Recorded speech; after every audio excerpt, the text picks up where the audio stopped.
मेरा नाम है मैडलिन, ये लड़की है कियारा और इस लड़के का नाम है डेनियल। बूढ़ी औरत मीना से कहती है कि अभी बातचीत का वक्त नहीं है, तुम जल्दी से हमारे साथ मिरर के सामने खड़ी हो जाओ क्योंकि कोई हमें देखने आने वाला है। मीना पूछती है आखिर हमें कौन देखने आ रहा है, तो वो बूढ़ी औरत उसे कोई जवाब नहीं देती। एकदम बाहर से अजीब सी आवाजें आने लगी। मीना डर के मारे पूछती है कि ये आवाज किस चीज की है, तो कियारा मीना को बताती है कि इन्हें हम वॉचर्स कहते हैं। वे शीशे के दूसरे ओर से हमें देख रहे हैं पर हम उन्हें नहीं देख सकते। वे हर रात सूरज ढलने के बाद यहाँ आते हैं और हमें देखते रहते हैं जब तक सुबह का सूरज नहीं निकल आता। तभी शीशे के दूसरी तरफ से शोर आने लगा। मीना पूछती है ये शोर कैसा है। उस बूढ़ी औरत ने बताया कि वॉचर्स तुम्हारे आने से खुश हैं, तुम्हें यहाँ देखकर तालियां बजा रहे हैं। मीना बुरी तरह से कंफ्यूज थी, वो जल्द से जल्द यहाँ से निकलना चाहती थी। मैडलिन जिन्हें वॉचर्स कह रही थी, न तो अब तक मीना ने उन्हें देखा और न ही किसी और ने देखा था। रात गुजर जाती है, सुबह होने पर ये लोग उस जगह से बाहर निकल आते हैं। मैडलिन बताती है कि वे वॉचर्स सिर्फ रात में ही बाहर निकलते हैं, दिन के वक्त हम लोग जंगल में आजाद घूम सकते हैं। मीना रात भर यही सोच रही थी कि कब सुबह होगी और जल्दी से मैं इस जंगल से बाहर निकल जाऊं, इसीलिए वह फौरन जंगल से बाहर निकलने का रास्ता ढूंढने लग जाती है। तब मैडलिन बाकी सबको उसे रोकने से मना कर देती है, जैसे कि वह जानती हो कि मीना इस जंगल से बाहर नहीं निकल सकती और वह जरूर वापस आएगी। बस मीना को जाते हुए मैडलिन बताती है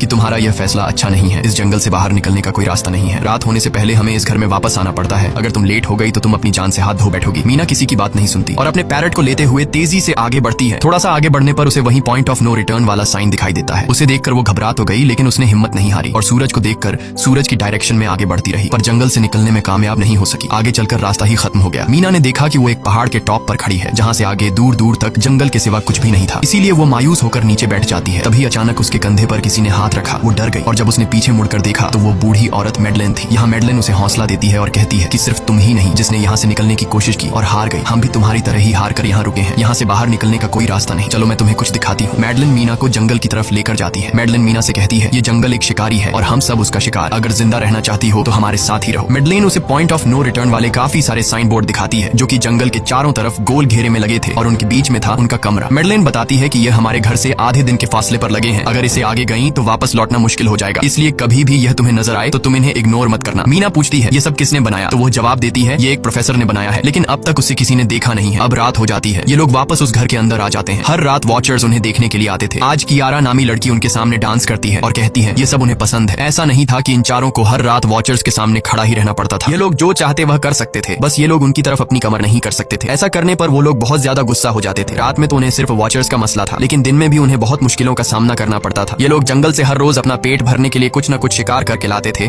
जिससे उनका गुजारा हो जाता। अगले दिन कियारा और मीना दोनों जंगल में शिकार करने जाती हैं। मीना कियारा से पूछती है कि आखिर ये वॉचर्स चाहते क्या। कियारा बताती है मुझे भी कुछ खास नहीं पता, लेकिन मैडलाइन कहती है कि ये वॉचर्स हमें देखते हैं, हमें ऑब्जर्व करते हैं, लेकिन अगर हमने वॉचर्स को देखा तो हम पागल हो जाएंगे क्योंकि वॉचर्स बहुत ही खूंखार दिखते हैं। कियारा अब उसे एक गड्ढा दिखाती है और कहती है ऐसे बहुत से गड्ढे इस जंगल में मौजूद हैं, दिन के वक्त सारे के सारे वॉचर्स उन गड्ढों में रहते हैं और रात में वो यहाँ से